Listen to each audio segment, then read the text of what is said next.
mañana, el compañero presidente, es aniversario de la Constitución. En realidad, como he insistido, no es una nueva Constitución lo que se hizo. Yo mismo, que no soy abogado, pensaba que había habido, o sí hubo un constituyente y que había surgido una nueva Constitución en 1917, y no es así.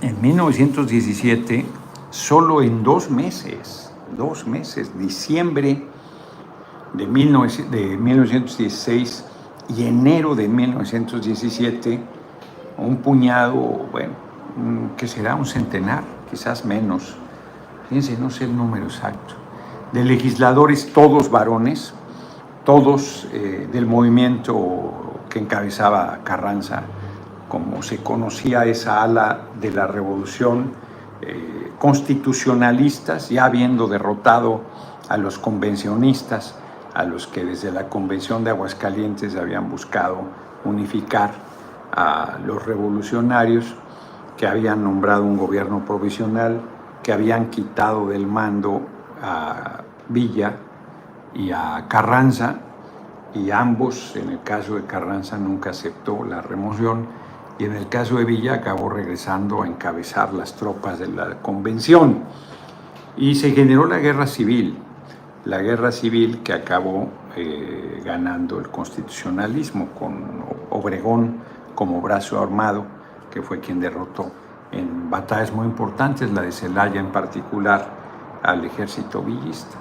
Obregón no perdió ni una batalla, perdió un brazo, pero no perdió en una batalla. Les he platicado que está en 8,000 kilómetros en campaña, le cae una granada o una bomba cerca y le vuela el brazo y se empieza a desangrar, y Obregón razona, ahí lo pone, que va a desmoralizar a sus tropas el que esté agonizando. Y entonces toma la pistola, se la lleva a la cabeza y intenta matarse. Y su ayudante, la noche previa, había limpiado la pistola y le había quitado las balas. Ese hecho evita que Obregón se suicide. Fíjense cómo es la vida, cómo es la historia, cómo está llena de eventos fortuitos, de eventos azarosos, porque si Obregón, los hubiera no existe, hay quien dice que lo hubiera es un tiempo pendejo, pero si Obregón hubiese tenido balas, su pistola como debería haber estado cargada, y se hubiese suicidado, la historia sería absolutamente otra. Quién sabe si Carranza hubiera acabado muerto al querer imponer a un civil, a Bonilla, ni qué decir que no hubiese sido presidente Obregón de 1920 a 1924, y mucho menos Calles de 24 a 28. Obregón no habría muerto años después. 13 años después murió Obregón asesinado, siendo presidente electo. Entonces, la historia habría sido otra. Es como en nuestro movimiento, fíjense, aparentes digresiones que no son digresiones.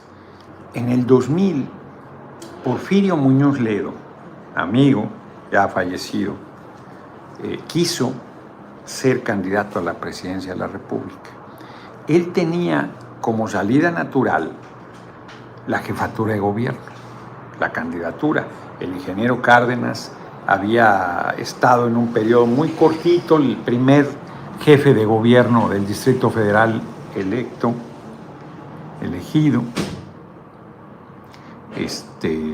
por el voto de la ciudadanía del 1997 a 2000, y ahí nos volvió la esperanza que después del fraude de 88 el ingeniero Cárdenas ganaría la presidencia de la República en el año 2000. Como sabemos, no fue así. Porfirio Muñoz Ledo era el presidente nacional del PRD, iba saliendo de esa presidencia y le disputó al ingeniero Cárdenas la candidatura presidencial.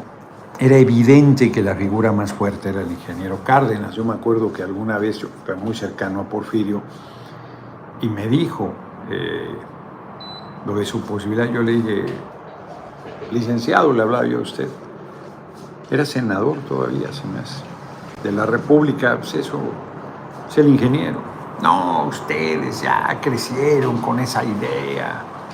No ven.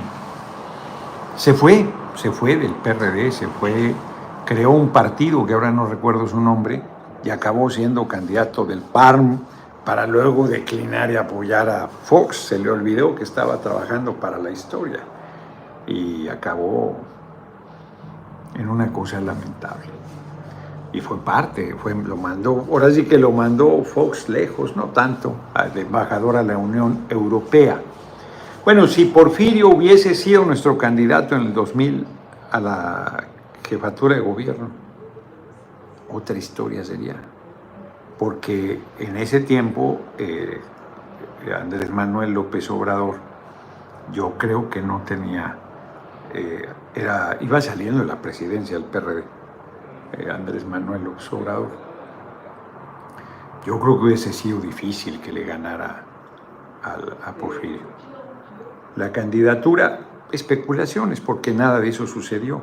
Pero ¿cómo son las cosas? Habría cambiado todo, la historia del país, con esos aparentes pequeñas decisiones que acaban siendo grandes decisiones y que modifican el rumbo absolutamente de las cosas.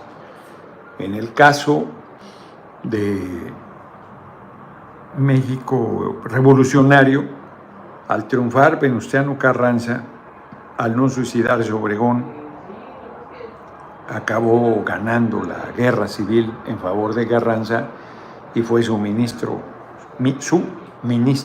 de guerra. Y luego se retiró. Entonces se hizo, ya he comentado aquí que sobre la Convención de Aguascalientes, Vito Alessio Robles tiene un documento extraordinario, y del Constituyente el 17 no he leído. Hay un Jared, creo que se apellida, que tiene un libro muy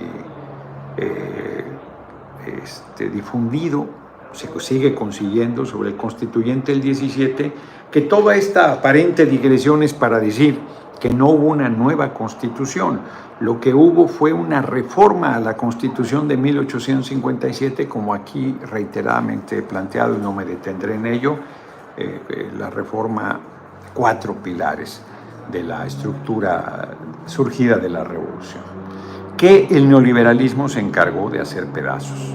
La educación pública, la que gratuita, el reparto agrario, permitió la venta de las tierras ejidales, el 123 de los derechos de los trabajadores acabaron con los derechos laborales, y el 130 del Estado laico, que iban avanzando a tal grado que ya querían abrirle espacios en radio y televisión a la Iglesia Católica y pretendían dar educación confesional en las escuelas públicas del país. Yo me burlaba y les decía que de 7 a 8 querían dar clases de catecismo y de 8 a 9 querían explicar el misterio de la Santísima Trinidad, que no pueden explicar porque es misterio. Entonces se cumple del 17, 20, 107 años de la reforma, del Constituyente, el 17, de la reforma a la Constitución de 1857. Bien preparado para el combate contra la mafia y la corrupción. Es un maestro para el debate y un orador sin comparación.